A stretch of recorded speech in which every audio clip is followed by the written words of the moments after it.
Magandang gabi sa inyong lahat, mahal naming mga kapatid, mga kaibigan, mga bisita namin at mga inaaralan sa Biblia. Kayo po ay buong pusong tinatanggap muli sa pagpupulong na ito ng mga saksi ni Jehovah at ganoon din naman ang mga nakakonect sa Zoom. Tayo po ay aawit ngayon bilang bahagi ng ating pagpupulong. Ating buksan ito ng pag-awit at susundan ng panalangin. Awitin natin ang awit numero 5, ang kamangha-manghang gawa ng Diyos. Hinalaw ito sa awit 139. Kung angkop sa inyo, awitin natin ang nakatayo bilang pagpuri sa Diyos na Jehovah. Sundan natin ang himig ng ating musika.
Sa gabing ito, tayo ay makakatanggap muli ng mayayamang espiritual ng mga bagay na nagmumula sa ating dakilang Diyos, ang Diyos na Jehovah.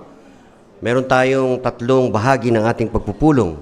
Ang una ay kayamanan mula sa salita ng Diyos na kung saan makakapakinig tayo ng isang maikling pahayag at may dalawang may bahagi pa rito sa espiritual na hiyas at pagbabasa ng Biblia. At susundan ito kaagad ng maging mahusay sa ministeryo. Makakakuha tayo ng mga paraan kung paano natin pasusulungin ang ating ministeryo at pakikipag-usap sa mga tao para maihatid ang mabuting balita. At yung uli, yung pamumuhay bilang Kristiyano. Ano ba yung matututunan natin dito? Na huwag magpadaya at suportahan ang kaharian ng Diyos. Ngayon, ay dadako tayo sa unang bahagi ng ating pagpupulong, yung kayamanan mula sa salita ng Diyos. Makakapakinig tayo ng 10 minutong pahayag, ang paksa, ano ang dapat mong ipagmalaki. Papahayag sa atin ito ni Brother Nolan Vasquez. Brother Vasquez, handa na kaming makinig.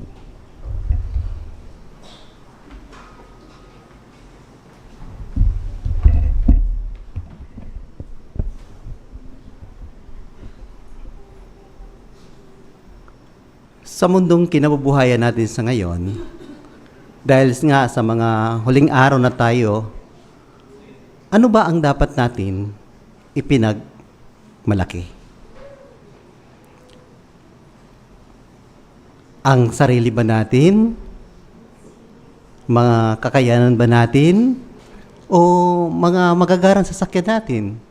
O mga gandang bahay natin? At marami pang iba. Yun ba ang pwede natin ipagmalaki? Samantala ay nabubuhay na tayo sa mga huling araw na ito? Bueno, tingnan natin ang payo ng Biblia kung ano ba talagang ipinagmamalaki natin. Dito po sa Jeremias, pakisuyo po sa inyong mga Biblia at sabay-sabay po natin basahin ang Jeremias 9:23. Pakisuyo po. Ganito ang sabi. Ito ang sinabi ni Jehovah. Huwag ipagyabang ng marunong ang karunungan niya. Huwag ipagyabang ng malakas ang kalakasan niya. At huwag ipagyabang ang kayamanan ng mayaman ang kayamanan niya. Ano ba ang payo sa atin nito mga kapatid? Sabi doon, huwag ipagyabang kung ano ang mayroon tayo. Tulad ng karunungan, kalakasan, at kayamanan kung mayroon man ang isang tao. Mga kapatid, bakit dapat natin ito iwasan? Mga bagay na ito. Kasi alam natin na hindi naman talaga nagmumula ito sa ating lahat. Di ba? Kanino ba talaga nagmumula iyon, mga bagay na iyon? Walang iba, kundi sa Diyos na Jehovah. Kaya bilang mga Kristiyano, ingatan natin ang mga bagay na ito. Halimbawa na lang, Halimbawa, social media. May mga bagay na ginagawa ng ibang mga tao, di po ba? Marami silang pinupost, mga pinupuntahan na mga magagandang lugar, kasama yung mga kaibigan, mga kamag-anak, at iba pa.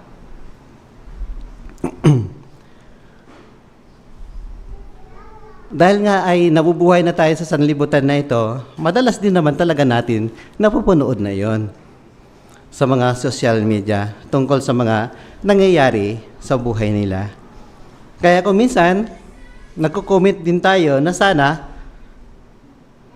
tayo din naman makapunta ron at masasabi natin, sana all. Hindi pa ba mga kapatid? Oo. Kaya tingnan natin yun sa referensya sa atin workbook. So, ang sinabi doon na isang sister, sabi diyan, naiinggit siya kapag nakikita niya na nag-i-enjoy ang iba tuwing weekend at samantala siya, saan ba siya? Nasa bahay lang, Nasa bahay lang siya.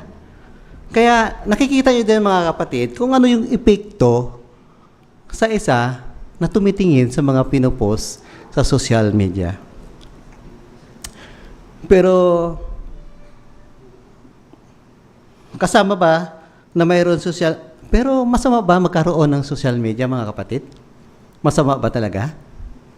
Siyempre hindi naman, Kasi ang mga bagay na yun, ginagamit din natin yun na makontak yung mga kamag-anak natin, lalo higit sa mga malalayong lugar, makakausap natin sila, mga kaibigan natin, at mga kaklase natin sa eskwelahan. Kaya kung magagamit natin ito sa tamang paraan at hindi sa pagyabang, mas maganda, Kasi makukontak natin yung mga kamag-anak natin na mga malalayo. Halimbawa, lalo na kung may likas na sakuna, ginagamit din natin yan. Pero ang totoo, madalas talaga na nauubos na natin ang oras natin na hindi natin namamalayan. Kaya mag-ingat tayo nito, mga kapatid. Kasi malaki talagang epekto nito sa marami. Kaya paano natin maiiwasan na makadepress sa mga kapatid natin, ang mga ibang tao? Iwasan natin yun, mga kapatid, na mag-post. Kaya bilang mga Kristiyano, ano yung dapat natin naman ipagmamalaki? Ayan. Maganda po ito. Pakisuyo ulit sa inyong mga Biblia dito sa Jeremias 9:24. Baba lang tayo isang talata. Sabi rito, sa halip, ito ay pagmalaki na nagmamalaki, na mayroon siyang unawa at kaalaman tungkol sa akin, na ako si Jehovah, ang nagpapakita ng tapat na pag-ibig, katarungan, katwiran sa lupa, dahil ito ang mga bagay na kinalulugdan ko, ang sabi ni Jehovah. Oo, maliwanag ang binabanggit ng teksto na magiging masaya ang Diyos na Jehovah kapag ipinagmamalakin natin ang pangalan niya kasi mahal na mahal natin ang Diyos na Jehovah. At saka katunayan, sa Kanya talaga nagmumula ang kaunawaan at kaalaman na mayroon tayo. Nagpapakita rin siya ng tapat na pag-ibig kahit na makasalanan tayo. Kaya kung paano natin mapasaya ang Diyos na Jehovah? Ano kayong paraan para mapasaya naman natin ang Diyos na Jehovah? Gayon pa man, mga kapatid, dapat naging proud tayo at pribilehiyo natin para parangalan ang pangalan niya at sabihin sa iba na talagang tama ang ginawa natin ngayon. At huwag tayong mahiya na sabihin sa atin mga kaklase, mga kapamilya, no? At mga kaibigan na tayo ay mga saksi ni Jehovah. Bakit? Dahil yon ay kalugod-lugod sa Diyos na Jehovah kapag ipinagmalaki natin ang pangalan niya. Pero tandaan natin kapatid, mga kapatid, mayroon nang hindi natutuwa. Sino kaya yon? Walang iba kundi si Satanas na Diablo, kasama ang kanyang mga kumakampi sa kanya. Ayaw nila na makilala ng mga tao ang pangalan ni Jehovah dahil sa, alam mo na, gusto rin nila ay maging mayabang din, tulad sila ng Diyos, pero hindi nila kaya tularan ng Diyos. Kaya, dahil sa mahal na mahal natin ng Diyos na Jehovah, gusto natin siyang purihin sa pamagitan ng pulong na ito, pangangaral ng mabuting balita, hanggat makakaya natin. Kaya, makikita natin sa larawan, pakisuyo po sa ating larawan. Diyan sa caption na yan, pwede natin mabuti o masama ang magiging epekto ito sa iba. Depende sa pipiliin natin, kung ano ang ipagyayabang natin. Yan, salamat po sa ating larawan. Ngayon, pag-usapan naman natin kung sino ba ito ang naging apostol ng Panginoon Hesus na nagbigay ng halimbawa sa atin para maging magpagpakumbaba. May naisip na ba kayo mga kapatid? Walang iba kundi ang Apostol Pablo. Kung mababasa po natin yung unang Korinto 2:1-5, ano ba yung mga katangian ni Apostol Pablo na ipinakita niya habang siya po ay nangangaral, kausap yung mga tao?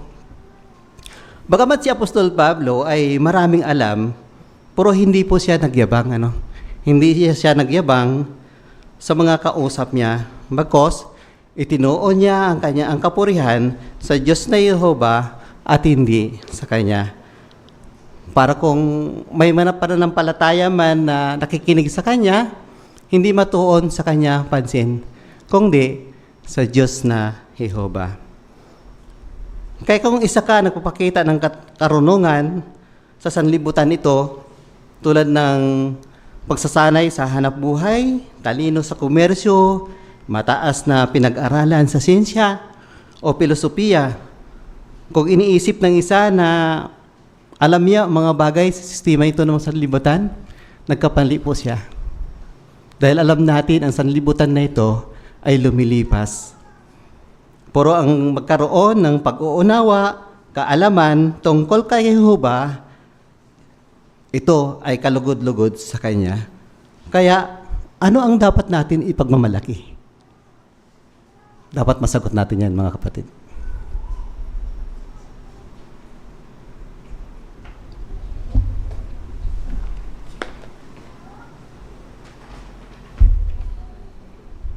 Maraming salamat, Brother Vasquez, sa inyong 10 minutong pahayag at nakita natin kung ano yung dapat na ipagmalaki natin. Walang iba kundi ang pangalan ng Diyos na Jehovah at mayroong taglay na kapakumbabaan. Tayo dapat. Ngayon, dadako tayo sa ating kalawang may bahagi sa spiritual na hiyas. Ito ay talakayan, 10 minuto. Gagampanan sa atin ni Brother Vince Daulong. Brother Vince, pakisuyo po.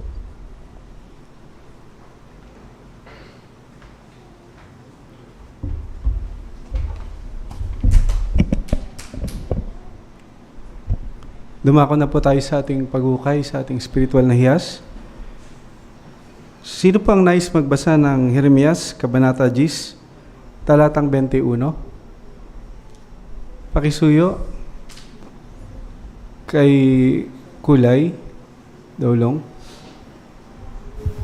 Dahil ang mga pastol ay gumawi ng di makaturian at hindi sila sumangguni kay Yehova.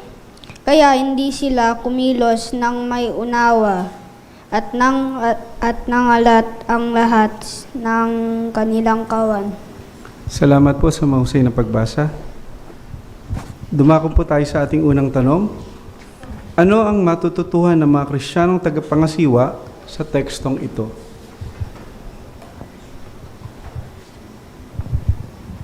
Pakisuyo kay Brother Renz. Nagustuhan ko yung dalawang salita sa teksto. Una, di makatuwiran o senselessly. Ibig sabihin, wala palang sense kung halimbawa magpapayo ako, mag-shepherding, pero hindi naman yun galing sa Bible. Wala akong reference na may papakita para bang galing sa stock knowledge ko. So walang sense yun. Ikalawang salita na nagustuhan ko, yung sumangguni. Ibig sabihin, hindi pala ako aasa sa mga alam ko na yan, alam ko na yung situation, alam ko na ipapayo ko. Maganda pala, meron akong regular na personal study para updated ako sa teksto, sa video, o dun sa publication na ibibigay ng governing body. Salamat po.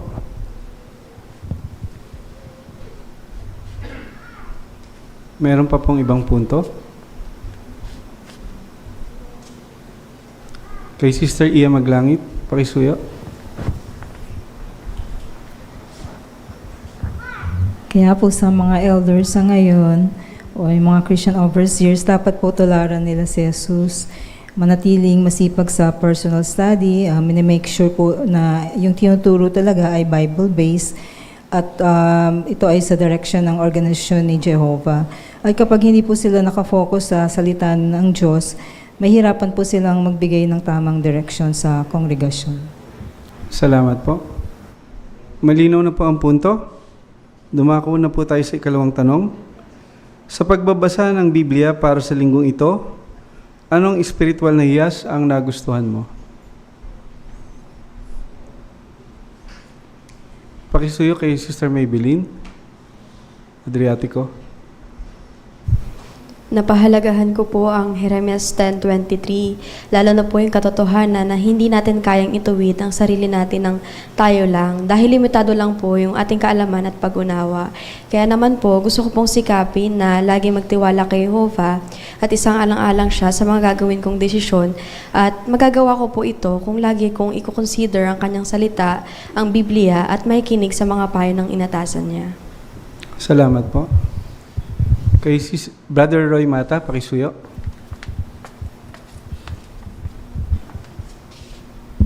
Dito sa Jeremias 9:9, ang tanong ni Jehovah ay ganito, hindi ba dapat silang managot sa lahat ng ito? Kalawang tanong niya, hindi ba dapat kong ipaghiganti ang sarili ko sa ganyang bansa? Hinihinga niya ng pagsusulit, una ang Jerusalem at ang Huda, kasi mga traidor ito sa kanya. Pangalawa, yung sangkakristyanuhan, na nagpadala ng dugo ng milyong tao. Kailangan susulitin din nila, magsusulitin sila kay Jehovah. Ikatlo, ang kanyang bayan sa ngayon. Kumusta tayo? Kung harap tayo kay Jehovah, susulitin tayo, maghanap siya ng pagsusulit. Ano kaya masagot natin sa mga tanong na ito? Masagot kaya natin na pabor sa kanya o kumukontra sa kanya? Salamat po. Kay Sister Lilia Vasquez, pakisuyo. Sa Jeremias 9:20, binanggit kasi doon na kayo mga babae, pakinggan niyo ang salita ni Jehovah, makinig kayo sa sinasabi niya, ituro ninyo sa mga anak niyong babae ang awit na ito ng pamimigati. Ituro niyo sa isa't isa ang awit na ito ng pagdadalamhati. So bilang isang magulang at isang ina, may pananagutan ako sa harap ng Diyos na Jehovah na ituro ang kanyang salita sa aking mga anak at ikapit ito sa kanilang buhay nang sa ganon ay maibahagi rin nila ito sa iba. Salamat po. Pakisuyo kay Sister Hirotani.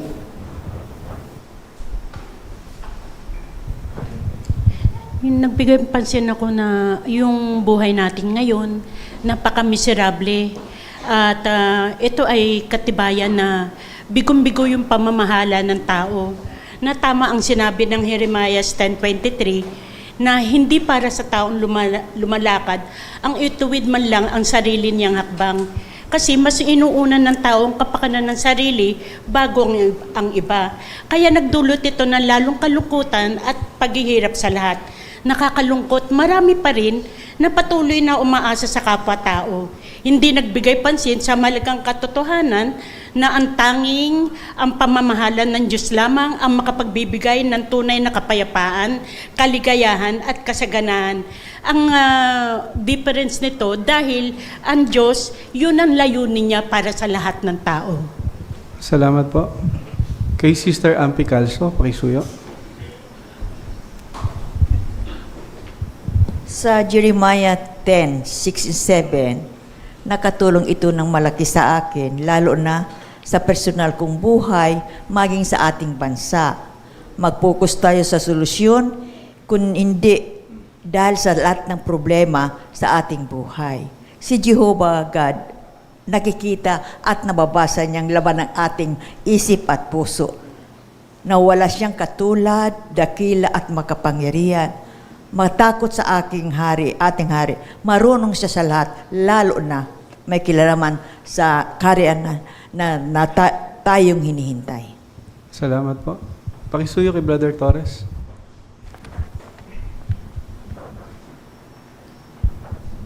Tutunan ko po sa Jeremias 9:11, ang katangian ni Jeremias na matiisin, na imbes isipin ng sariling kapakanan, naging pangunahin po sa kanyang Diyos na Jehovah, kahit sa may hirap na kalagayan.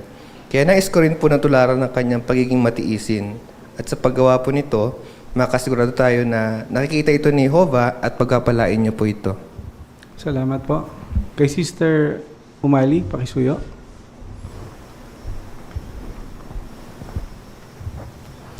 Hindi tulad ng mga hari o namamahala noon na sa kalaunan ay namatay rin at limitado lang ang kayang gawin, si Jehovah bilang hari ay walang hanggang hari ayon sa Jeremias 10:10.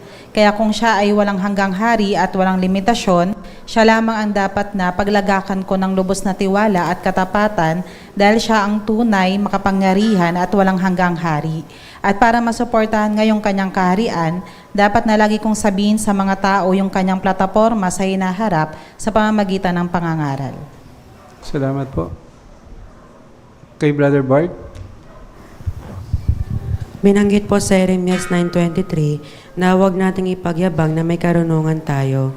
Kaya nagustuhan ko po ang tekstong ito dahil tungkol po ito sa pagkukomento. Kasi dapat po na mapupunta kay Jehovah ang papuri, hindi sa sarili ko. Para nang sa ganun po, maiiwasan kong magyabang. Salamat po. Kay Brother Relumbia, pakisuyo. Sa Jeremias 9:14, nang naglingkod ang mga Israelita kay Baal, ay naging masama ang puso nila. Matigas ang ulo, hindi nakikinig.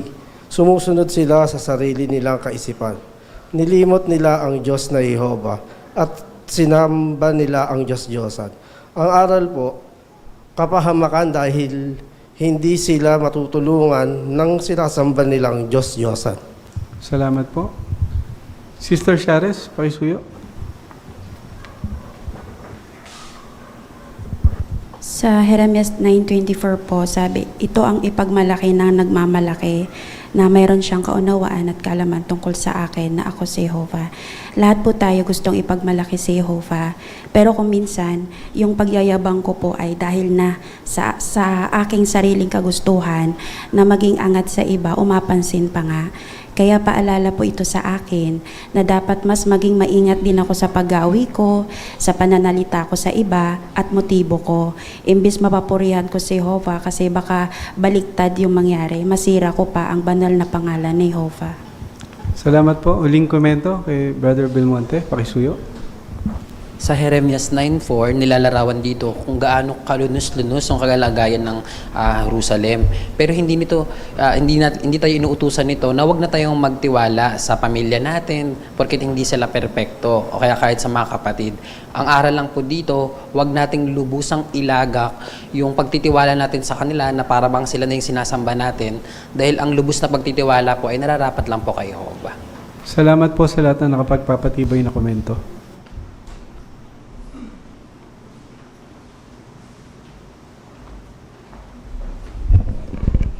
Maraming salamat, Brother Daulong, sa inyong maliwanag at mahusay na pagtalakay ng ating spiritual na hiyas sa gabing ito. At maraming salamat din sa mga naghanda at nagkomento sa ating spiritual na hiyas. Ngayon, dadako tayo sa ating unang estudyante na may bahagi pa rin, nasa ilalim pa rin ng kayamanan mula sa salita ng Diyos. Ito ay pagbabasa ng Biblia. Ang babasahin niya sa atin simula doon sa Jeremias 9, talatang 13 hanggang 24. Gagampanan sa atin ito ni Brother Andrew Panganiban. Pakisuyo, Brother Panganiban.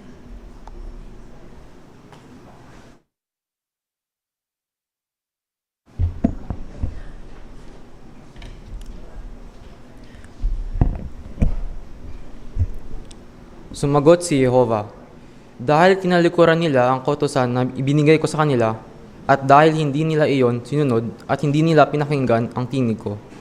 Sa halip, nagmatigas sila sa pagsunod sa sarili nilang puso, at sumunod sila sa mga Baal, gaya ng itinuro sa kanila ng mga ama nila. Kaya ito ang sinabi ni Jehovah ng mga hukbo, ang Diyos ng Israel.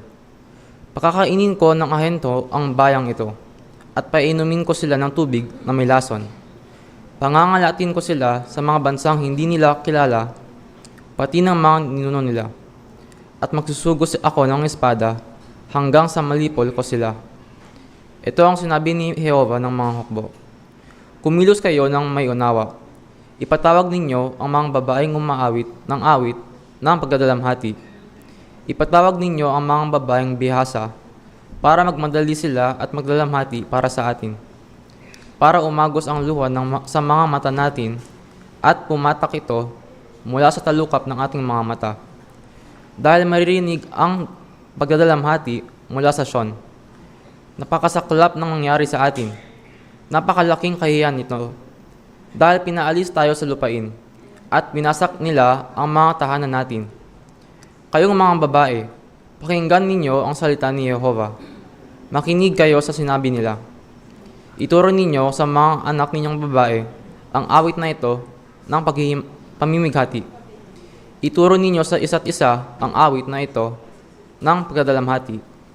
Dahil nakapasok na ang kamatayan sa ating mga bintana. Nakapasok na ito sa ating manitibay na tore para kunin ang mga bata sa mga lansangan at ang mga lalaki sa mga liwasan. Sabihin mo, ito ang sinabi ni Jehovah. Ang mga bangkay ng mga tao ay babagsak na gaya ng dumi sa parang. Gaya ng isang hanay na kapuputol na uhay na iniwan ng manggagapas at walang kumukuha. Ito ang sinabi ni Jehovah. Huwag ipagyabang ng marunong ang karunungan niya. Huwag ipagyabang ng malakas ang kalakasan niya. At huwag ipagyabang ng mayaman ang kayamanan niya. Sa halip, ito ang ipagmalaki ng nagmamalaki, na mayroon siyang kaunawaan at kaalaman tungkol sa akin, na ako si Jehovah, ang nagpapakita ng tapat na pag-ibig, katarungan at katwiran sa lupa. Dahil ito ang mga bagay na kinalulugdan ko, ang sabi ni Jehovah.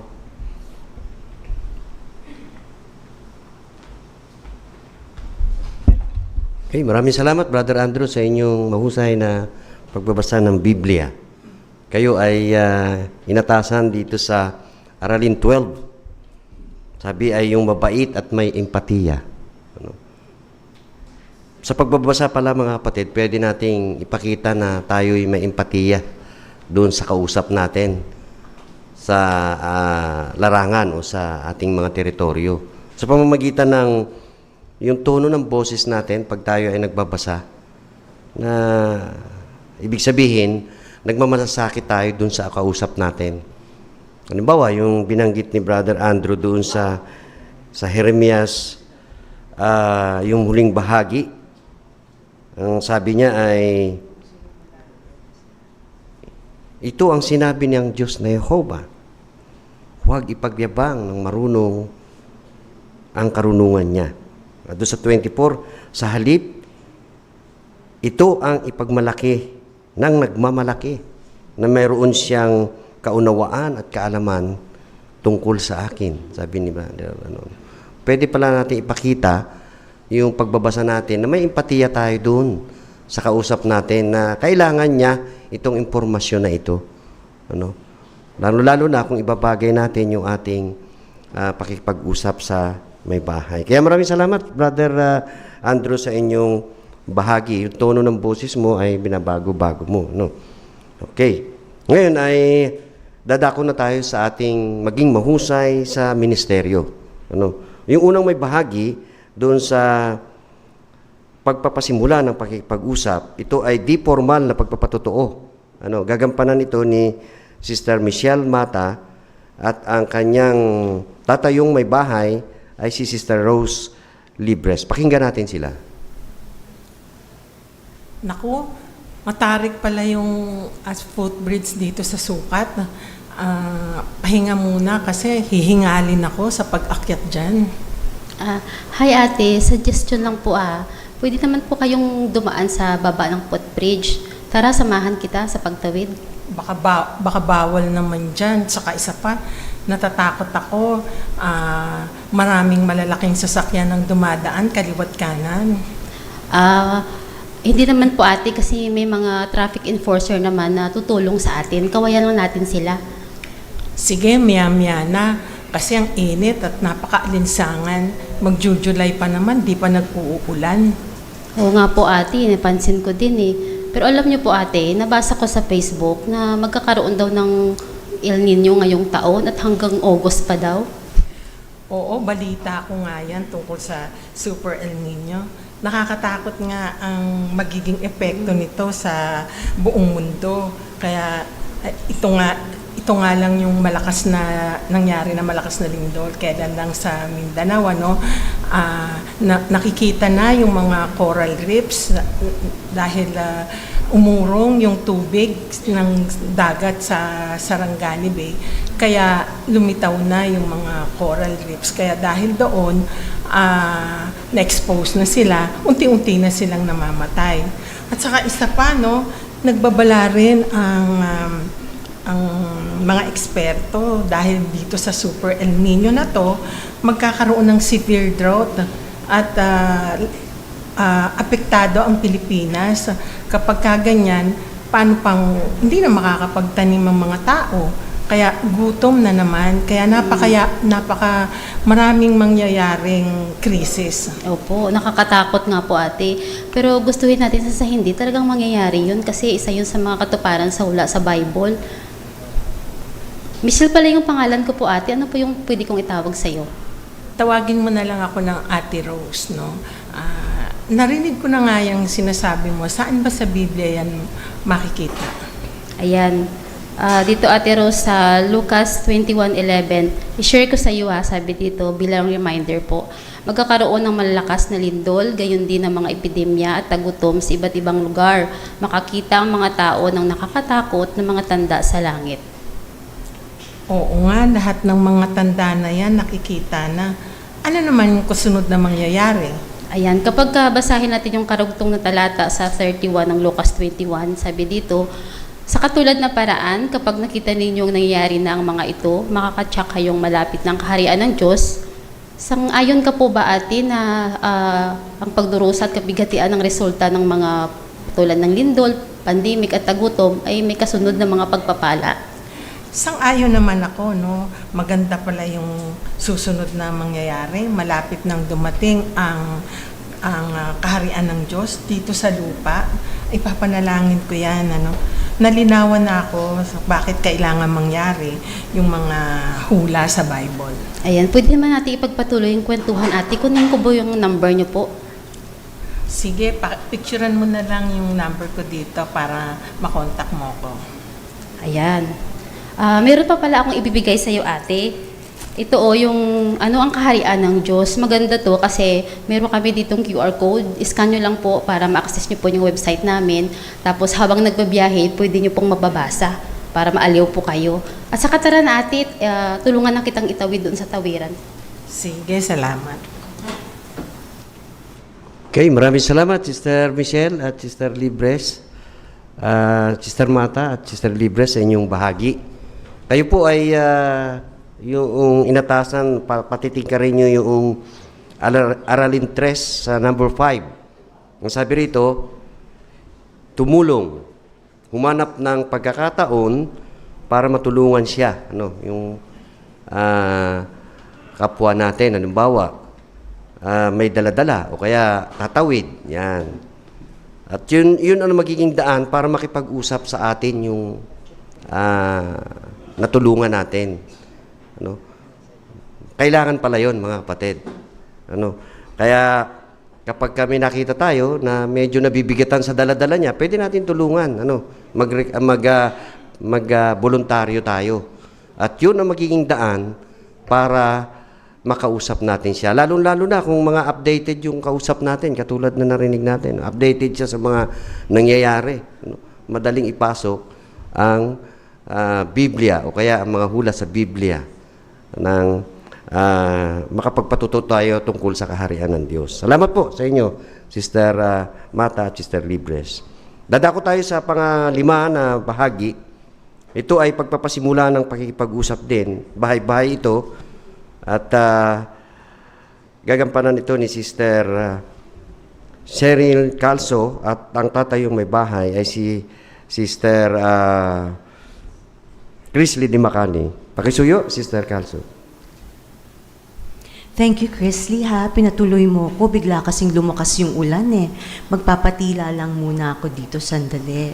Tama, yung name mo, Chrisley? Apo, okay lang naman po. Wala naman pong customer. Tsaka ang lakas po talaga ng ulan. Oo nga, eh. Chrisley, ako nga pala si Ate She, no? Actually, parang tita na nga yata, no? Oo. Pero kasi, dumadalaw kami dito sa lugar ninyo ngayon, nabanggit ko kanina. Actually, madalas kami dito sa area ninyo. Nag-share kami ng mga bagay na natutunan namin sa Bible na nakatulong sa akin personally, malaki ang natulong sa akin personally. At gusto naming ma-share sa inyo dahil baka sakaling makatulong din sa'yo. Matagal ka na nag-work dito sa laundry shop? Part-time lang po. Yung kapitbahay po namin yung may-ari po nito. Bali, Saturday and Sunday po. Pero may full-time work po ako. Monday to Friday po. Diyan lang sa Alabang po. Grabe, 7 days a week ka nagtatrabaho. Hindi ka ba napapagod niyan?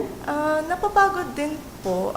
Minsan nga po, nakakasakit na po ako sa sobrang stress. Pero wala po, no choice po talaga kasi syempre ako po yung panganay, tapos breadwinner din po. Then yung mga kapatid ko po, kailangan ko pong suportahan. Then yung mami ko po is lagi pong nasa ospital, labas-pasok po siya doon. So no choice po, ako po talaga kailangan magtrabaho. Then nag-apply naman po ako ng passport para maging OFW. Sa Dubai naman po. May best friend po kasi ako doon na sabi na tutulungan na po ako na mag-work. Then sana po mapasa po yung passport, then ma-approve yung visa kasi pag dito po talaga sa Pilipinas, sobrang stress po. Yung sahod ko po hindi nagkakasya, so hindi ko na rin po alam kung ano yung gagawin. Alam mo, Chrisley, naiintindihan kita, no? Hindi naman ako breadwinner ng family namin, pero ako yung budget officer. Ako yung taga-hawak ng budget, ano? Kaya naiintindihan ko na talaga napakahirap, very stressful mag-budget. Parang kahit anong pagtitipid ang gawin mo, parang kapos na kapos palagi, ano? At isa pa din, Chrisley, ang isa sa mga weaknesses ko personally, madalas ako mag-overthink. Kaya talaga napakabilis ko ma-stress. Alam mo, Chrisley, tamang-tama meron akong article na gusto kong i-share sa'yo na ito yung binabasa ko kapag nararamdaman kong nasistress ako. Ito gamitin natin tong cellphone ko. I-type in natin, punta tayo sa website jw.org. Ayan, i-type in natin stress.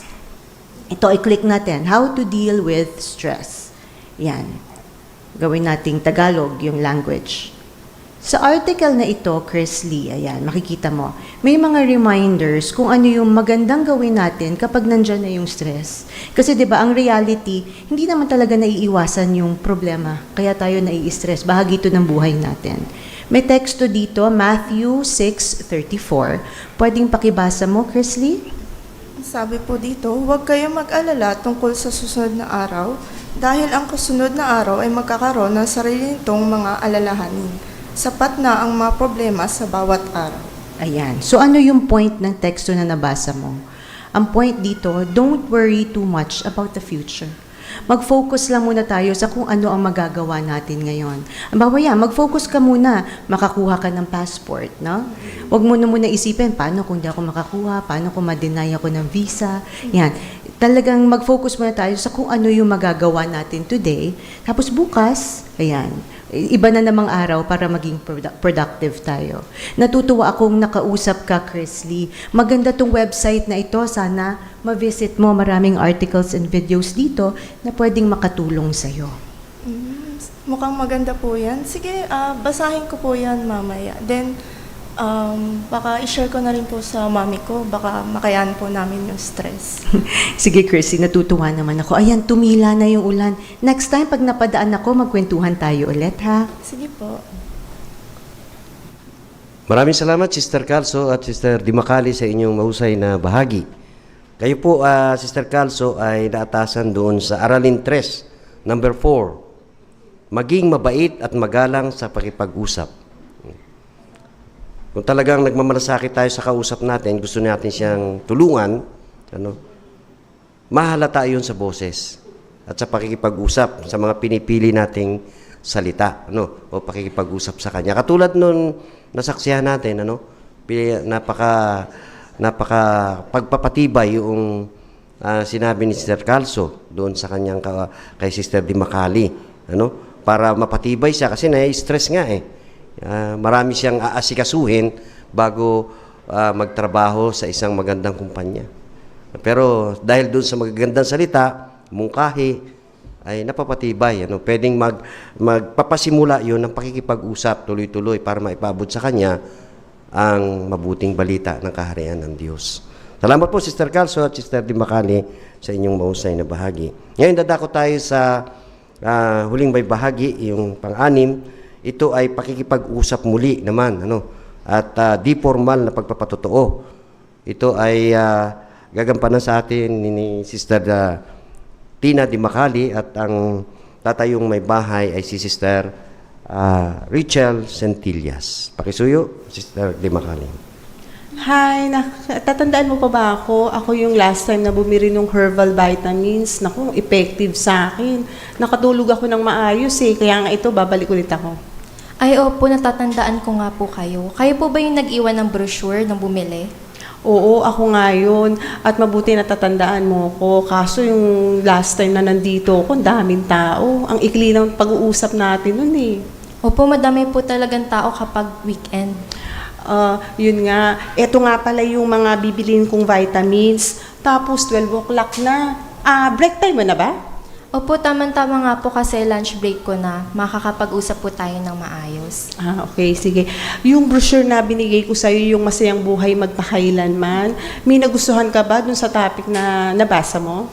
Actually po, hindi ko siya nabasa ng buo, pero may topic po doon na nagustuhan ko. Yung kung posible ba tayong mabuhay magpakailanman. Siguro po ang ganda or ang sayang mabuhay na walang problema, no? Sang-ayon naman ako dyan. Kasi kung magiging masaya at maligaya yung mga tao, syempre, ang ganda nun sa kalooban natin. Gusto ko rin na makita mo rin mismo sa Bible yung pangako na yun. Pero bago yun, download muna tayo ng jw.org dyan sa cellphone mo. Okay, ayan na. Tapos, yung gusto ko mabasa mo, yung tekstong Jeremias 29:11. Pakisuyo. Sabi po dito, dahil alam na alam ko ang gusto kong gawin para sa inyo, ang sabi ni Jehovah, bibigyan ko kayo ng kapayapaan at hindi ng kapahamakan, para magkaroon kayo ng magandang kinabukasan at pag-asa. So, ano natutunan mo sa katangian ni Jehovah dun sa teksto?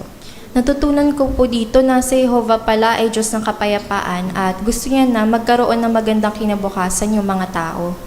Tama, kasi original na plano ng Diyos na maging maligaya tayo at na mabuhay tayo magpakailanman dito sa lupa. Kaya kung magiging ganun, lahat ng tao malusog, wala ng sakit. Ang ganda naman po pala ng pag-asa natin, hindi na natin kailangan ng vitamins sa hinaharap. Siguro mapapalitan lang yun ng mga masustansyang pagkain, pero dahil nabubuhay pa tayo dito sa lumang sistema, kailangan pa rin natin maging malusog at malakas. Tapos, yung gusto ko sanang makita mo rin, yung isa pang pangako ng Diyos, sa awit 37:29 naman. Pakisuyo yung pakibasa. Ito po yan. Apa. Ang mga matuwid ang magmamayari ng lupa at titira sila roon magpakailanman. Yun, salamat sa pagbasa. Kaya makikita natin na matutuwid pala yung magmamana dito sa lupa. Ikaw ba gusto mong maging parte ng mga taong ito? Siyempre naman po, pero babalik po ba kayo sa susunod? Ang day off ko po pala ay Thursday. Okay, no problem yun. Ate Tina pala yung pangalan ko. Huwag kang mag-alala kasi adjust ko yung schedule ko para topic naman natin yung susunod na gusto mong talakayin. Sige po. Ako naman po si Rachel. Prepare ko na po yung order niyo. Okay, sige. Salamat. Maraming salamat, Sister Dimacali, Tida, at Sister Richelle Centilla sa inyong mahusay na bahagi. No? Kayo po, Sister Dimacali, ay binigyan ng atas doon sa Aralin 7, number 3. Yung ibagay ang schedule mo sa schedule ng kausap mo. Kaya natin yung kanilang pag-uusap, nag-usap sila ulit, at di formal na pagpapatotoo. Pero doon sa pag-uusap nila, ay gustong interesado yung kanyang kausap. Tapos, ibinagay niya yung kanyang oras doon sa oras noong kausap niya. Minsan, nagiging challenge to sa atin, Minsan, umagang-umaga o kaya sa hapon na, ibabagay natin para lang i-adjust natin yung ating oras para kausap siya, maaralan, ma-Bible study siya at maipabot sa kanya yung katotohanan mula sa Biblia. No? Kailangan talaga nating mag-adjust, mga kapatid, kung minsan sa ating pakikipag-usap o sa ating oras sa pakikipag-usap sa mga tao. No? Maraming salamat po sa inyong mahusay na pagganap ng inyong mga bahagi, mga kapatid, gumanap ng bahagi. At ngayon ay dadako tayo sa ikatlong bahagi ng ating pagpupulong, yung pamumuhay bilang Kristiyano. Pero bago yan, ating awitin muna ang awit 48. Lumakad kasama ni Jehovah araw-araw. Halaw ito sa Mikas 6:8. Kung akop sa inyo, awitin natin na nakatayo, masigla bilang pagpuri natin sa Diyos na Jehovah at sundan natin ang himig ng ating musika.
Salamat po sa masiglang pag-awit ng papuri sa Diyos na Yehova. Ngayon, dadako tayo sa huling bahagi ng ating pagpupulong. Ito ay yung pamumuhay bilang Kristiyano. Ang unang may bahagi, ito ay pagtalakay na hinalaw sa Jeremias 10:23. Huwag magpadaya at suportahan ang kaharian. Gagampanan sa atin ni Brother Roy Mata na may kalakip na video.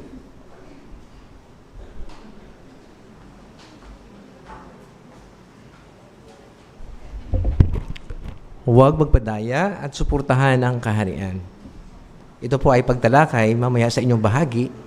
Panoorin natin mabuti ang ating video. Paisuyo po sa ating video.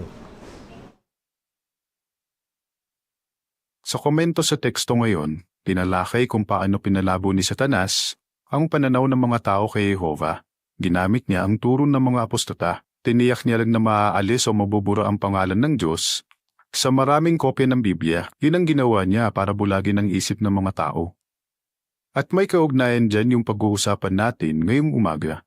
Ito yung tanong, anong mga pangyayari ngayon at sa hinaharap ang pwede magpalabo sa pananaw natin sa kaharian ng Diyos kung hindi tayo mag-iingat?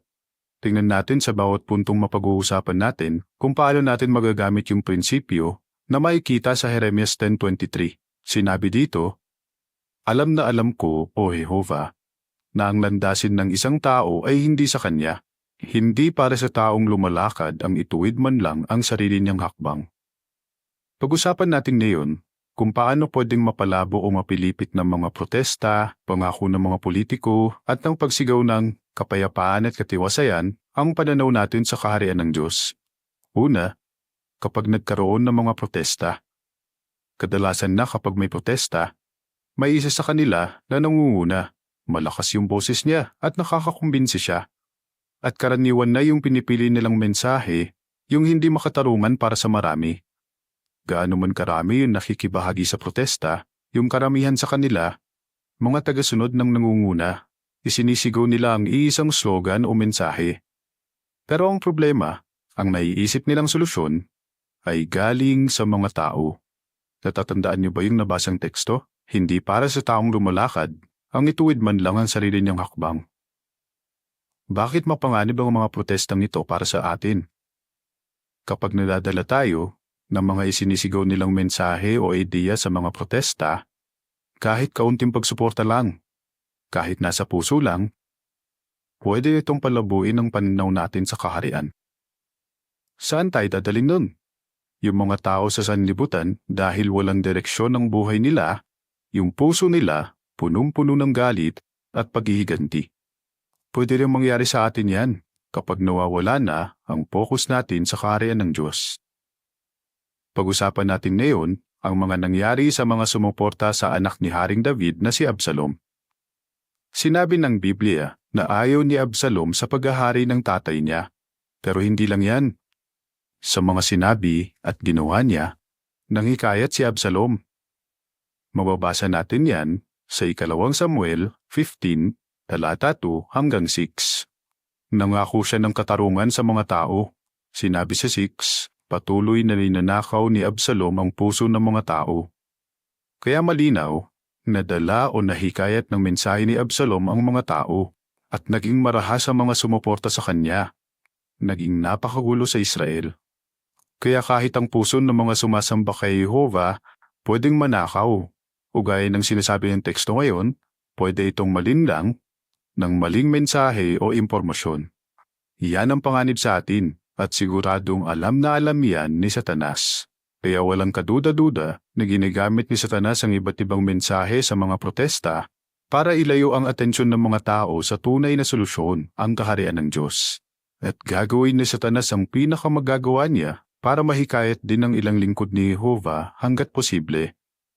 Kaya para manatili ang focus natin sa kaharian, huwag nating kalimutan ang pangako tungkol kay Jesus sa Isaiah 42:1. Inihula doon na magdadala siya ng katarungan sa mga bansa. Si Jesus, hindi ang mga tao.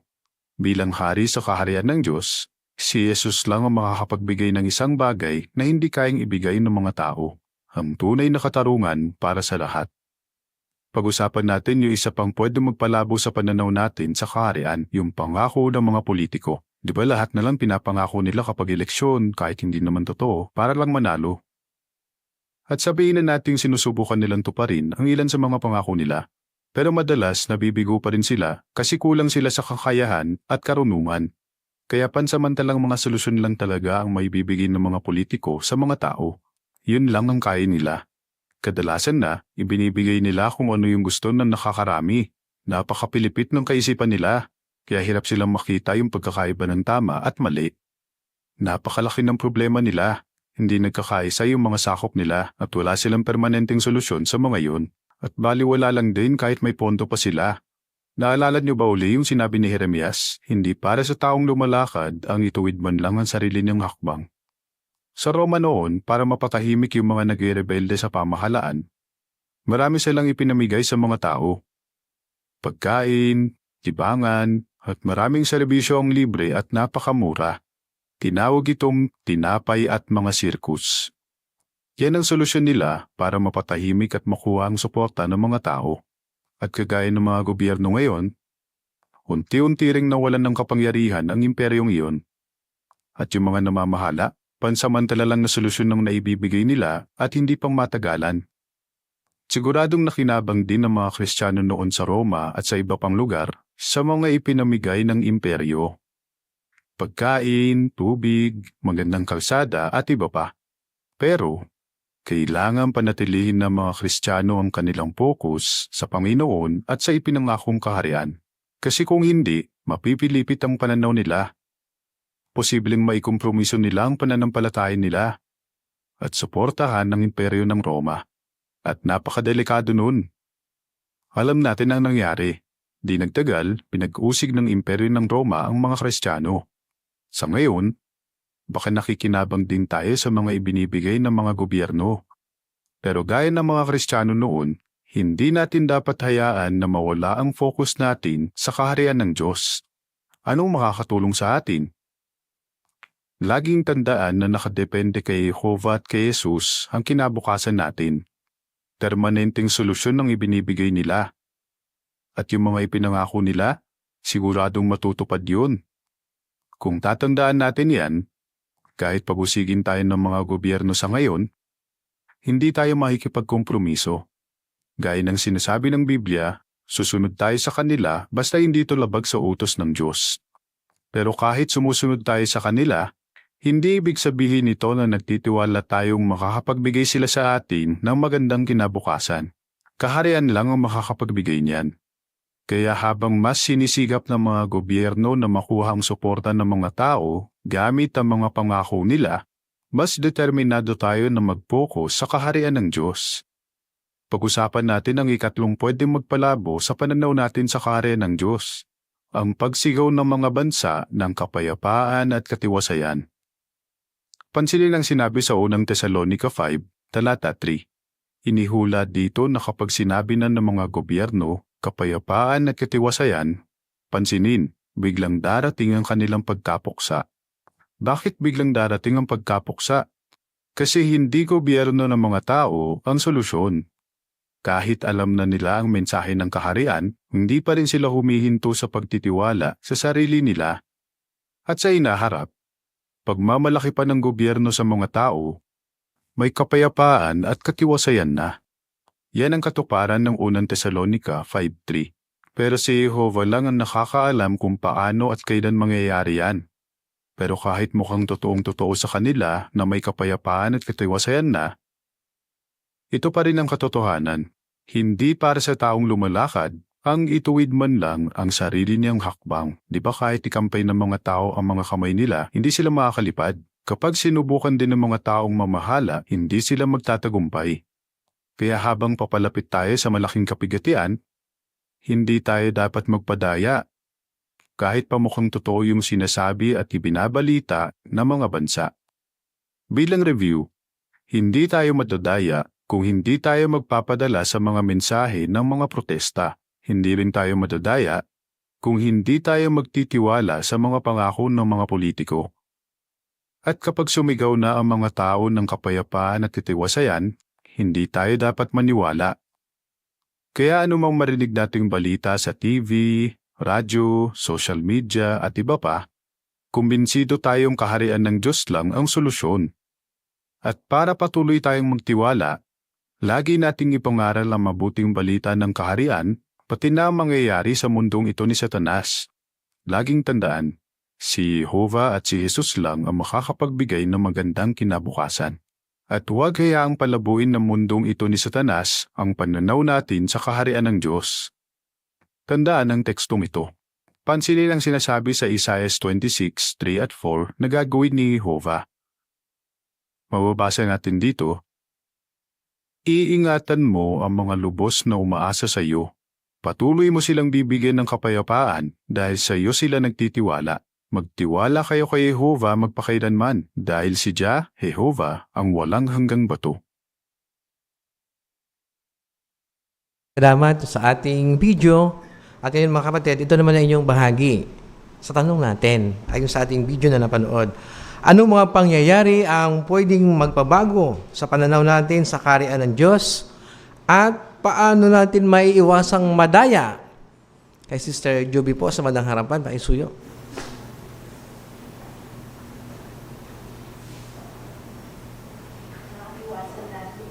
Makihalo sa mga sinasagawang protesta dahil ang hinahanap nilang solusyon ay galing sa tao lang. Hindi tayo dapat magpadala sa mensahe ng mga protesta at magtiwala sa pangako ng mga politiko.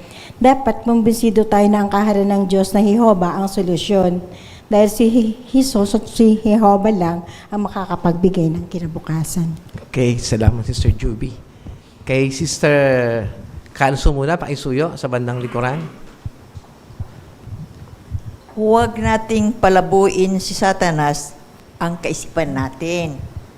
Alala natin ang sabi ng Isaiah 26 verses 3 and 4, ingatan mo ang mga lubos na umas sa iyo, patuloy mo silang bibigyan ng kapayapaan dahil sa iyo nagtitiwala.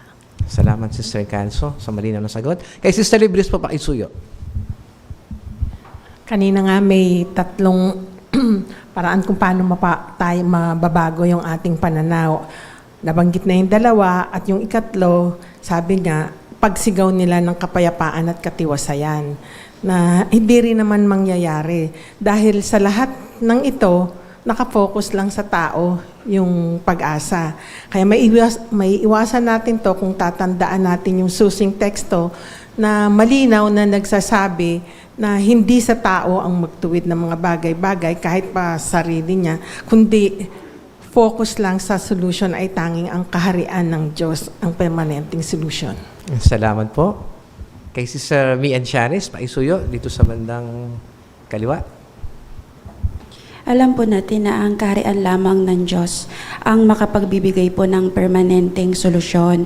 Pero sa totoo lang po naalala ko sa isang free medical mission, may libreng BP at mga gamot. May nag-offer po kasi na Bisaya group doon na may malaking benefits daw po lalo sa medical. Kaya nahikayat po ako kasi baka ito na po yung sagot sa problema ko. Kaya nag-fill up po ako. Kaso nung nalaman ko po may recruitment at activity pang ang gagawin, after pa lang po ako napaisip na, teka, kung sasali ako dito, hindi ba parang supporter ako o member pa nga? Kaya talagang maging mapagbantay po talaga tayo kasi yung mga problema natin sa kasalukuyan, ang gamit na gamit ni Satanas para maloko po tayo. Ayan, salamat Sister Charis. Dito kay Brother Bong Libre sa harapan, paisuyo. Sa harapan, kapatid. Bart, paisuyo sa bandang ka.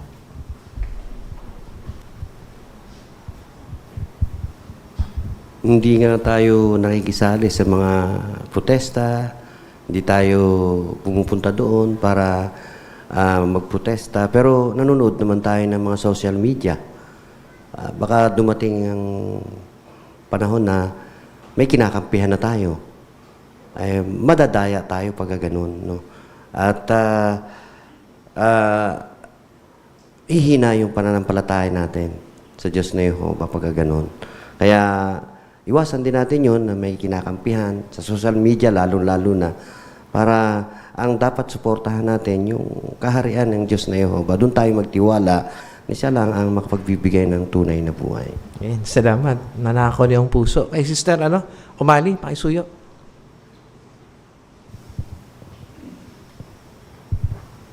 Para maiwasan nating madaya, lagi nating tandaan yung Jeremias 10:23 na hindi sa taong lumalakad ang ituwid man lang ang sarili niyang hakbang. Very limited lang yung kayang gawin ng mga namamahala sa ngayon. Tulad ng paglalarawan, ang tao kaya niyang maglakad, tumakbo, pero lumipad, hindi niya kayang gawin. Ayan, kahit mo kumampay pa mga kapatid, di ba hindi makalipad? Ganon din ang pamahala ng tao. Salamat at nandito lamang ang ating bahagi.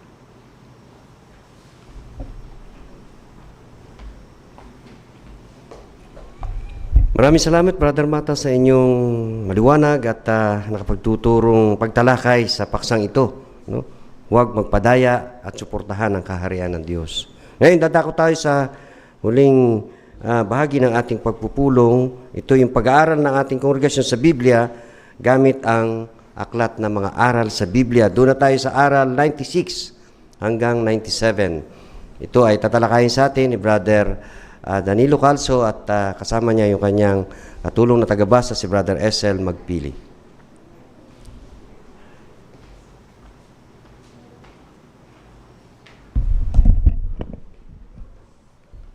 Okay mga kapatid, ang ating aralin nasa 96 at 97, ano?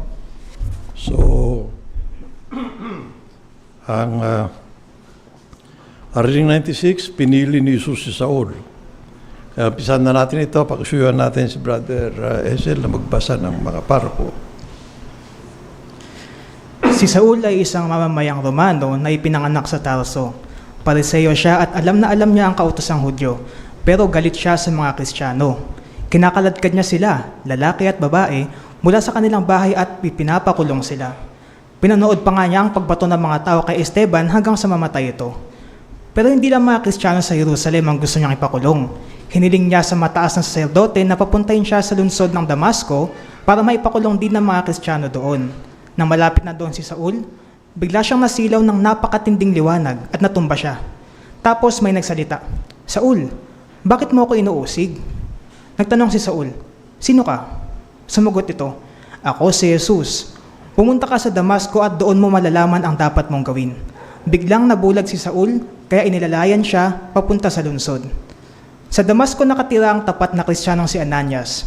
Sinabi ni Jesus sa kanya sa pangitain, "Pumunta ka sa bahay ni Judas sa kalyeng tinatawag na Tuwid at hanapin mo si Saul." Sinabi ni Ananias, "Panginoon, nabaltaan ko po ang ginagawa ng taong iyon. Ipinapakulong niya ang inyong mga alagad." Pero sinabi ni Jesus, "Puntahan mo siya. Pinili ko si Saul para ipangaral ang mabuting balita sa maraming bansa." Kaya hinanap ni Ananias si Saul at sinabi, "Saul, kapatid, pinapunta ako dito ni Jesus para buksan ang mga mata mo." Agad na nakakita si Saul. Natuto siya tungkol kay Jesus at naging tagasunod niya. Matapos bautismuhan, nangaral si Saul sa mga sinagoga kasama ng kanyang mga kapwa Kristiyano. Siguradong gulat na gulat ang mga Hudyo na makita nilang nagtuturo si Saul tungkol kay Jesus. Sinabi nila, "Ito yung nagpakulong ng mga alagad ni Jesus, di ba?" 3 taong nangaral si Jesus sa Damasco. Nagalit ang mga Hudyo kay Saul at nagplanong patayin siya. Pero nalaman iyon ng mga kapatid doon kaya tinulungan nila siyang makatakas. Pinasakay nila si Saul sa isang basket at ibinaba iyon sa pader ng lungsod. Pagdating ni Saul sa Jerusalem, sinubukan niyang sumama sa mga kapatid doon, pero takot sila sa kanya. Pagkatapos, isang mabait na alagad, si Bernabe, ang nagdala kay Saul sa mga apostol at kinumbinsi silang talagang nagbago na si Saul. Masigasig na ipinangaral ni Saul ang mabuting balita kasama ng kongregasyon sa Jerusalem. Na maglaon, nakilala siya bilang Pablo. Tanong, bakit takot ang mga Kristiyano kay Saul? Okay, pakinggan mo si Jeneline, please. Pakinggan mo natin si Jeneline. Ayaw. Galit po kasi si Saul sa mga Kristiyano. Ipinapakaladkad niya pa nga ang mga lalaki at babae mula sa kanilang bahay. Ipinapakulong sila at isa pa po, pinapanood niya rin pagbabatuhin ng mga tao si Estobal hanggang sa mamatay ito. Kaya talagang takot na takot po sila. Yun, tama no? Bakit siya nagbago? Bakit siya nagbago, mga kapatid? Ang dahilan. Sa Zoom, baka meron sa Zoom. Okay, wala. Soul tayo. Okay, si Brother Marby. Dahil nga po yung ginawang himala sa kanya ni Jesus, no? Yung binulag po yung mata niya, kaya tapos po, sagitan pa. Po, yun. Si Ananias po, pinapunta po ni Jesus si Ananias sa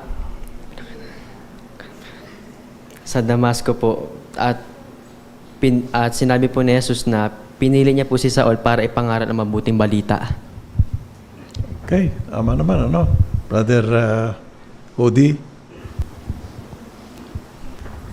Pagkatapos nga pong makahimalang nasilaw si Saul po, doon niyo po na-realize na hindi pala tama yung ginagawa niya, na akala niya kasi sagradong paglilingkod, yung pag-uusig na ginagawa niya sa mga Kristiyano. At doon po dumilat yung mga mata niya na mas itama, dapat niya pong itama kung ano po talaga yung pinakalooban ng Diyos po. Na wag niyang usigin yung mga Kristiyano dahil hindi po yun kalooban ng Diyos. Okay, good. So, tinanawin natin itong, naintindihan natin, ano? Kasi magkaiba yung meaning sa significance, ano? Yung kahulugan at kahalagahan. Yung sagot ninyo, yun ang kahulugan. Ngayon dito naman tayo. Anong aral ang natutunan natin? Anong significance? Halimbawa, gusto nating basahin muna yung Gawa 9:4. Sino gusto mabasa ng Gawa 9:4? Basa nga lang, please. Gawa, Sister Maybelline.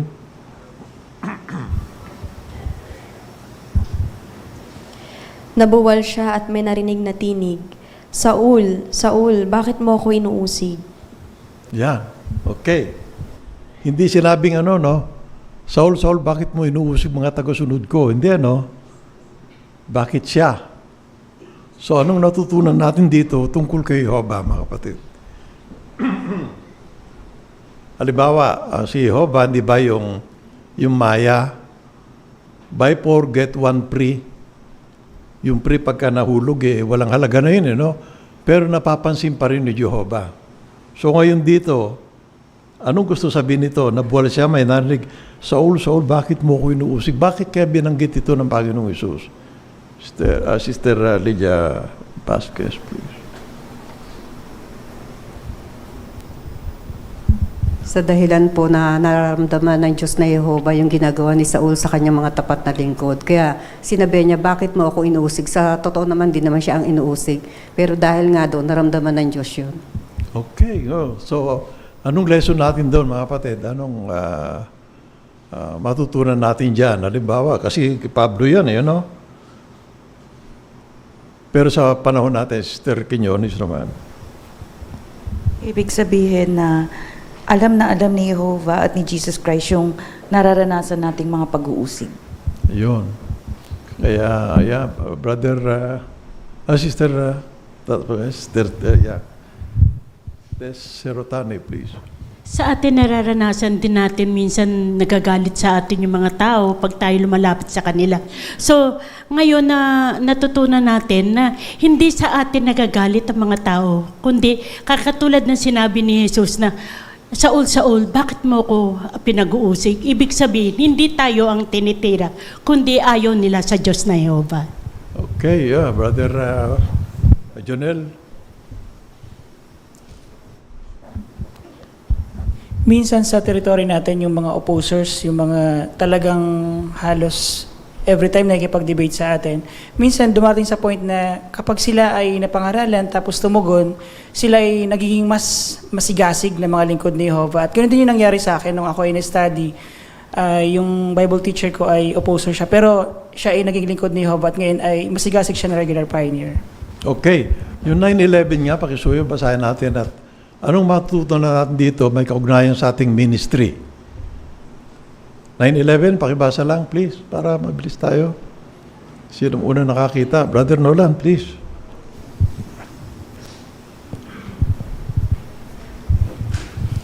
Sinabi ng Panginoon, pumunta ka sa lansangan na tinatawag na tuwid at hanapin mo sa bahay ni Judas si Saul na mula sa Tarso. Manalangin siya sa ngayon. Ayun.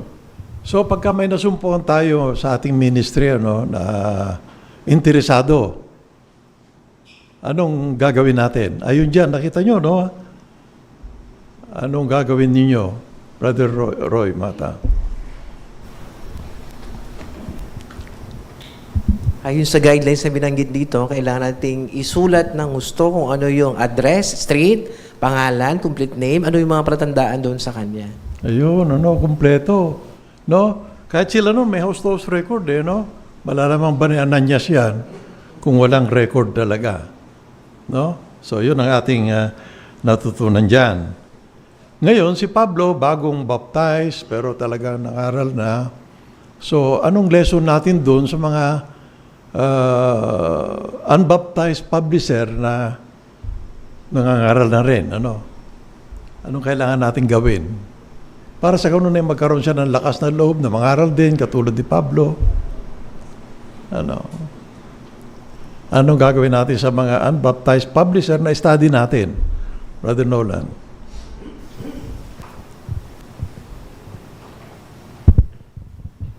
Pagkatapos talaga bautismuhan ni Saul, talaga masigasig kaagad siya eh. Pero hindi lang siya nangaral na siya na mag-isa. Kundi sumama talaga sa kongregasyon. Anong aral? Dapat yung mga baguhan ng mga kapatid natin, samahan po natin sila. Kasi alam naman natin talaga, simula tayo nabautismuhan, ganun din po yung naramdaman natin. Kaya alam natin kung ano yung naramdaman din nila. Okay. Doon sa Gawa 9:17, bakit kaya sinabi ni Ananias na kapatid ko, sabi niya kay Pablo, hindi pa naman siya baptized. No, hindi pa naman siya baptized. Pero kapatid ng turing niya sa kanya. O anong lesson natin doon pagdating natin sa paano natin mamalasin o ituturing yung mga tao sa teritoryo? Dapat maging pananaw natin sa kanila sa teritoryo, Brother Mike? Katulad po ni Ananias, sinabi niya na kapatid. So sa atin naman po, pwede tayong maging positibo sa mga nakakausap natin. Hindi rin iisipin na, ay, ang layo ng bahay. Baka sa susunod na lang. O kaya naman, ay, ang init na, di na makakabalik. So, maging positibo tayo na iniisip po natin na sila, balang araw, magiging kapatid rin po. Ayun, tama, Ganda, Brother Joel Nuestro. Positive tayo. Yan ang dapat na pangmalas natin. Brother Nuestro doon, please. Bagamat iba-iba ang pagtugon sa atin ng mga tao, pasaba lang mawala po sa isip natin na potensyal sila. At sa anumang panahon, pwedeng mabago yung puso nila. Parang bato. Sabi nga sa kasabihan bato yan. Pero pag lagi napapatakan ng tubig yan, nauuka rin at nabibiyak. So baka sa pagkakataon ngayon ay potensyal na sila. Oo, tama. Kahit nasuplado yan or dinidebate tayo, babalikan pa rin natin. Sister, Daulong. Opo, natutunan ko po na sa larangan, ay sa mga natatagpuan natin, kung maging suplado man sila o wag tayo mag-judge. Wag natin husgahan na opposer sila. Kasi katulad ng Diyos ni Jehovah, nakita niya malamang kay Saul na kaya lang ganun si Saul dahil pinaglalaban ni Saul kung ano lang yung alam niyang tama.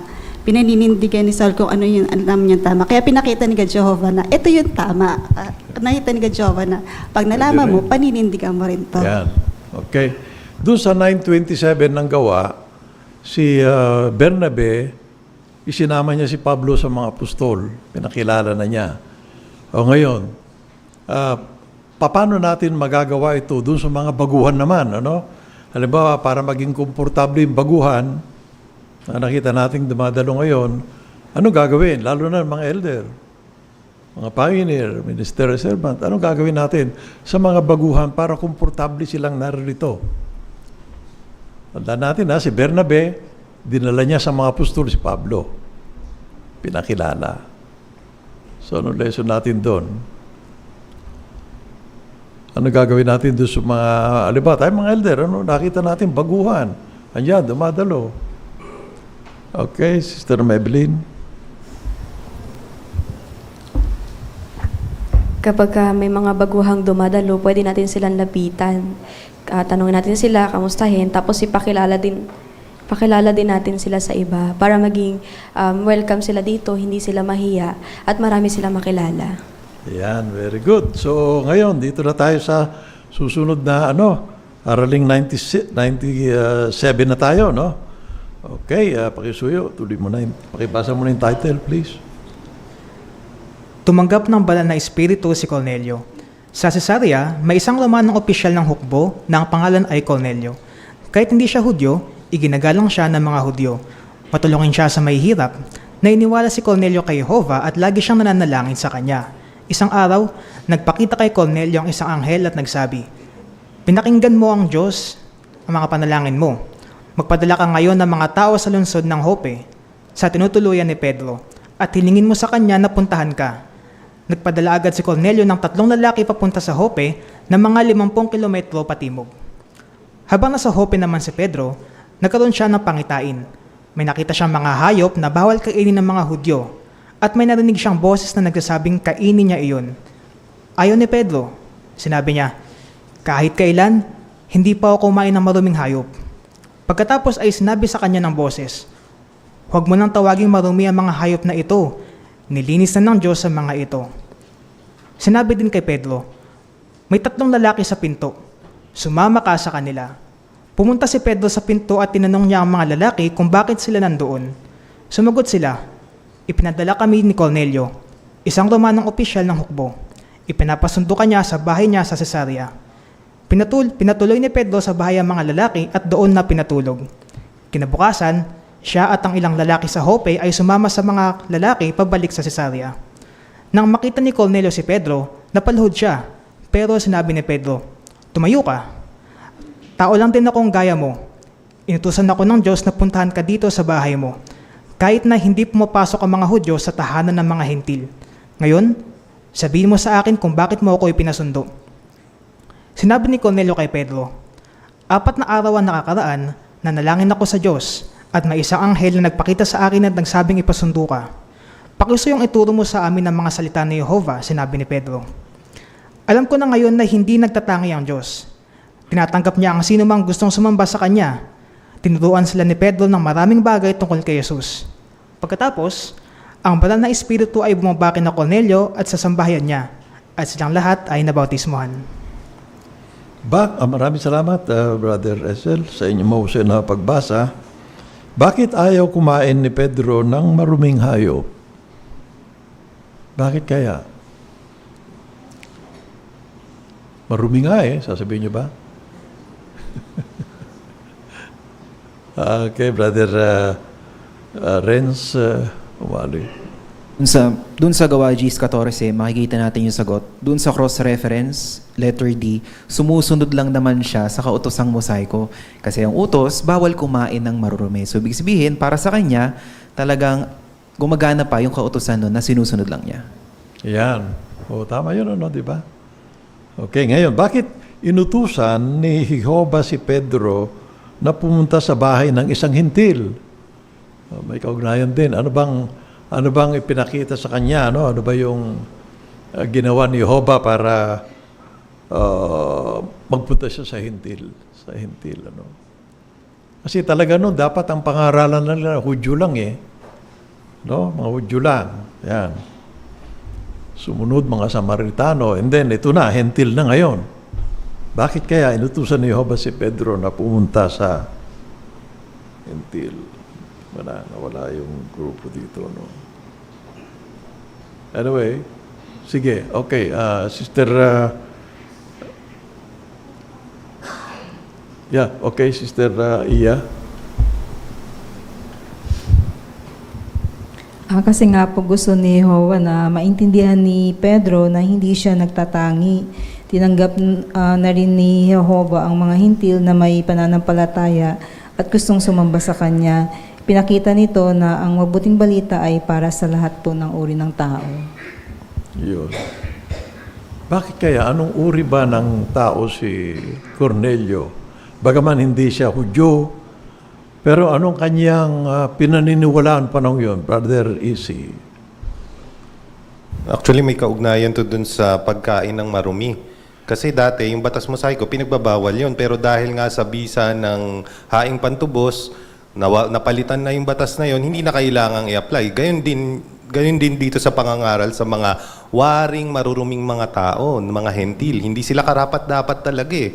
Pero dahil nga sa bisa ng haing pantubos, na-open yun sa lahat, kaya pwede nang kahit yung hentil ay mapangaralan at makatanggap ng banal na espiritu.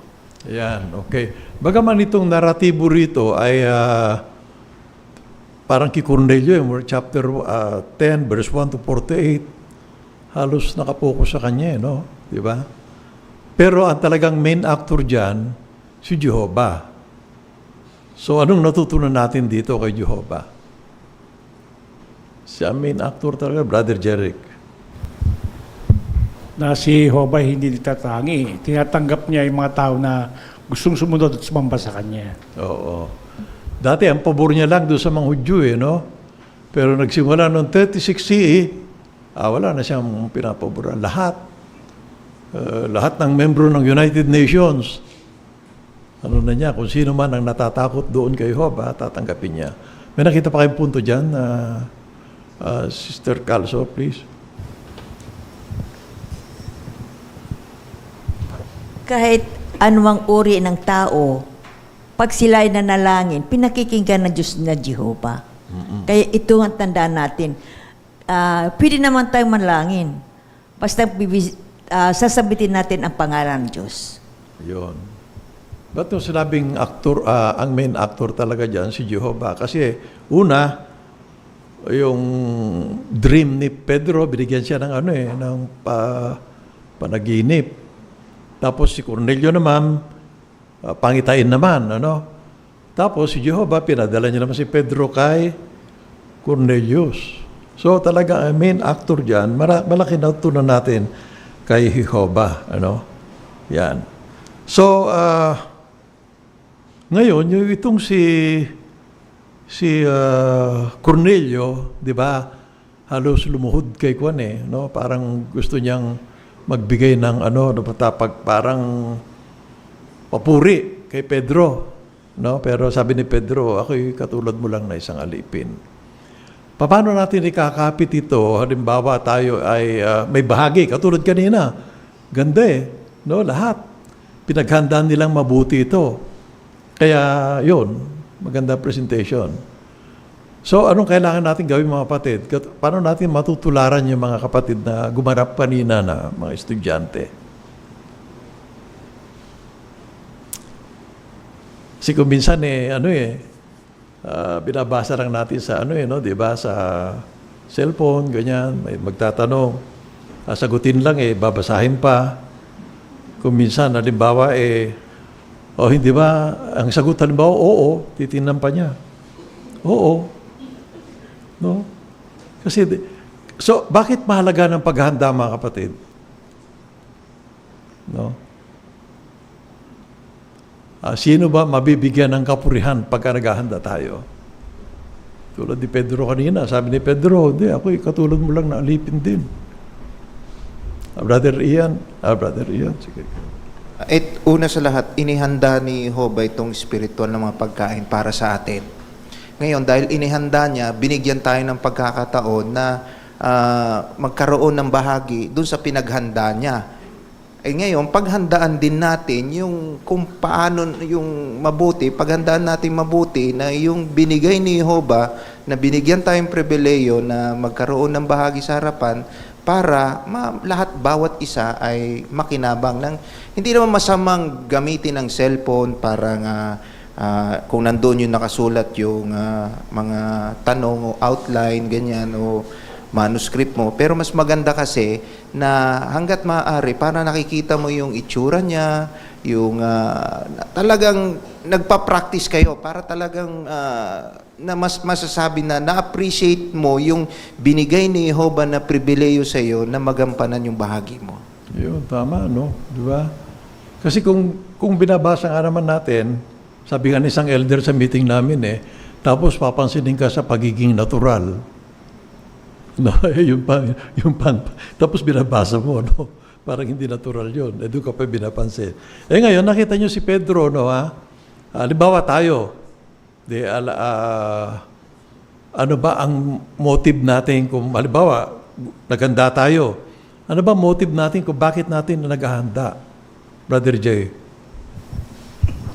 Iwasan natin na yung motibo ay para kapurihan para sa atin. Dapat isipin natin na kapurihan to kay Jehovah. So may mga bahagi na magagaling talagang speaker, may mga sa pagtatanghal, may mga ilang kapatid talang napapahanga tayo. Pero baka lumapit tayo sa kanya sabihin, ang galing ng bahagi mo, brother, sis.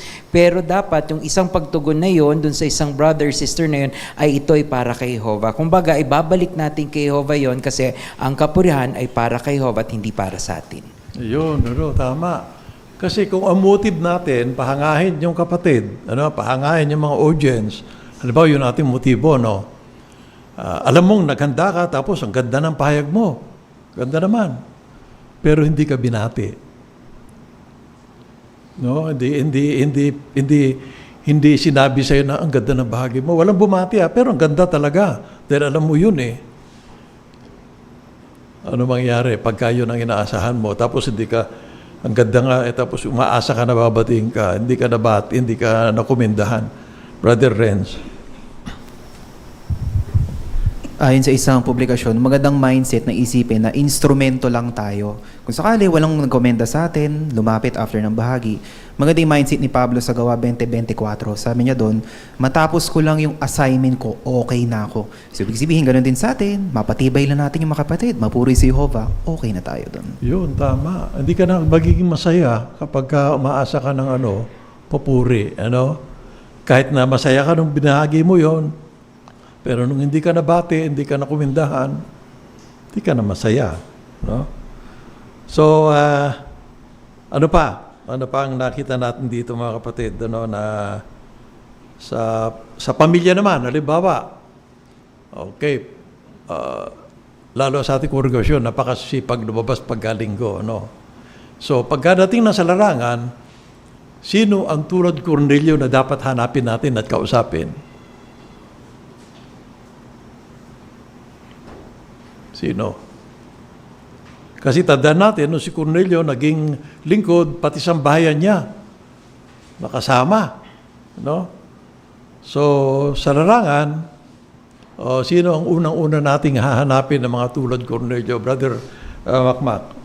Pat yung ulo. Kasi pag nakuha pagka naikahit natin yung ulo, may kahit na rin niya yung buong pamilya niya. Oo nga, tama. Maganda yun. Tama yun, Yun na hanapin natin. Kaya kapag halimbawa, nagtatas pala si Renz, Brother Renz. Tama yun, pero may babala din sa ministeryo. Paano kung sister yung kumatok? Automatic ba, lalaki yung hahanapin? Ay, nasan yung tatay mo? Nasan yung mister mo? Hindi, Kung sister yung kumatok, automatic dapat yung nanay yung hahanapin. O yun, tama, Sister Quinones, may nakita ka pang punto dito. Minanggit sa Gawa na hanapin natin yung mga pusong nakaayon sa buhay na walang hanggan. So, paano natin malalaman na siya yun? So, makikita iyon sa ating, yung ginagawang presentation sa Chocratic Ministry School, doon wala ng script. Yung way na tinuturo sa atin ni Jehovah sa Kingdom Hall, ia-apply natin doon. At sigurado, makikita natin yung mga taong may nakaayon sa buhay na walang hanggan. Yan, Okay, Sister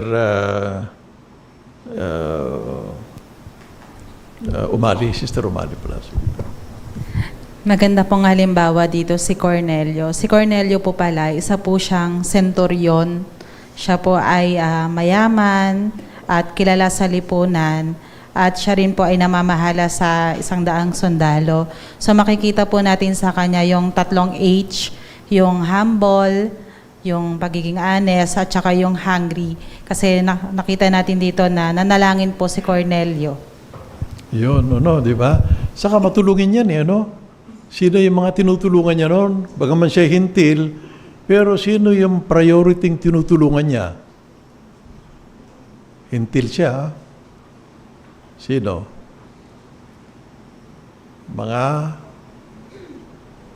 Sagutin ko na, mga Hudyo. Mga Hudyo, mga kapatid. Yun, kaya napakahusay niya eh. Nakita ni Jehovah ito sa kanya, no? Talagang devout, siya talaga eh. Nananampalataya siya kay Jehovah talaga, noong paman. Ganon. Kaya yun, ang hinanap ni Jehovah, si Cornelio. Ngayon, paano siya halimbawa, sa larangan, di okay. Andudon tayo, si Cornelio, natulungan siya na, ano ba ito? Natulungan siya ng, nakatulong sa kanya para matuto ng katotohanan, no?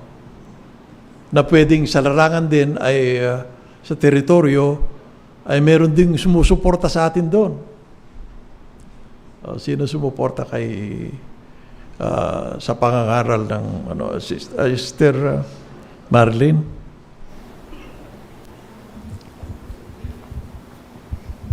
Sinabi ni Cornelio kay Pedro na nanalangin siya ilang araw na, kaya sinabi niyang yung isang anghel ay nagpakita sa kanya at pinasundo si Pedro. So ibig sabihin, may mga tao sa teritoryo tayo na nananalangin din marahil para malaman ng katotohanan, may makatulong sa kanila. Kaya itinuturo din sa atin yon. Kaya binanggit ng Apokalipsis na mayroong angelic direction eh. Minsan hindi natin alam, kinakatok natin, pinuntahan natin ay matagal na palang naghahanap ng katotohanan. Kaya doon tayo maging alerto at lagi tayong ready na makatulong sa kanila. Ayun. Kaya huwag tayo matakot kasi may sumusuporta sa ating mga anghel. Bagaman di natin nakikita, magtiwala tayo na nandudun sila. Dapat ganon. Okay? Wala ng time. Pasensya na lang po, no? Okay.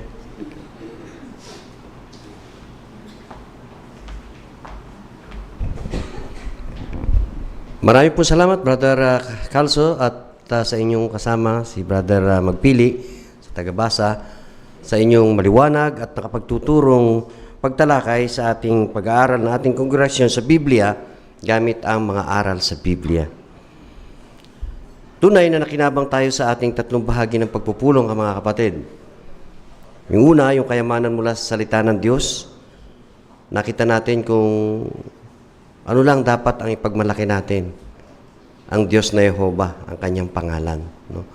Hindi ang mga taglay natin.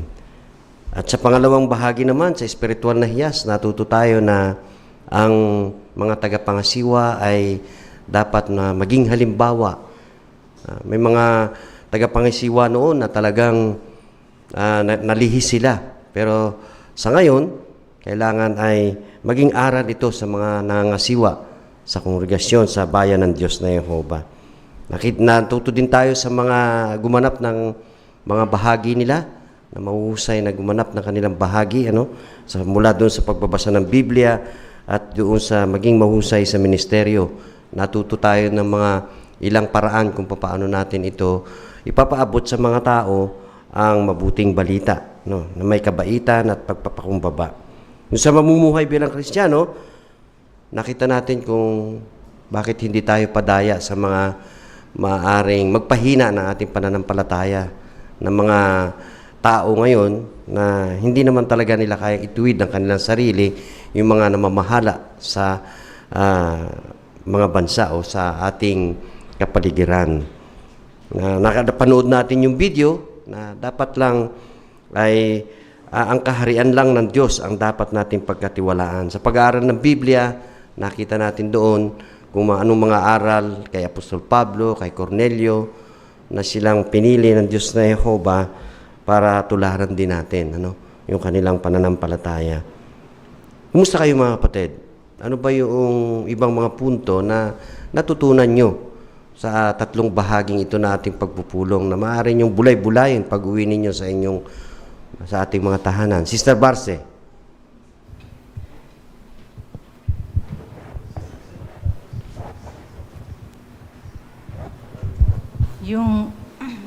Yung tanong po ni Brother Calso na kung yung nagpahayag na napakagaling, Tapos yung nagkomento na magaling, tapos wala man lang nagbigay ng komendasyon. Huwag tayong mag-focus doon sa komendasyon. Kailangan mag-focus tayo doon sa nagawa natin na atas na galing mismo sa Diyos na Jehovah.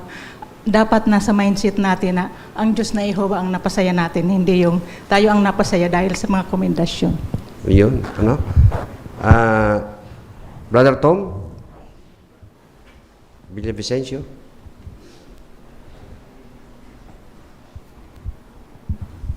Doon sa aral 96 may kinalaman kay Saul. Baka tayo ay makatagpo sa teritoryo natin ng tulad katangi ang Saul na pag-uusig. Tandaan na si Saul ay isang manguusig sa mga Kristiyano noon. At isa pa nga siya sa sumangayon doon sa pagpatay kay Esteban.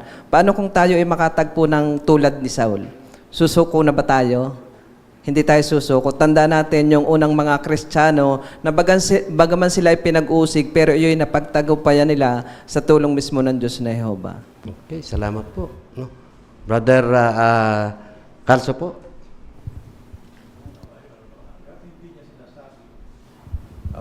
Hanggat hindi niya sinasabi.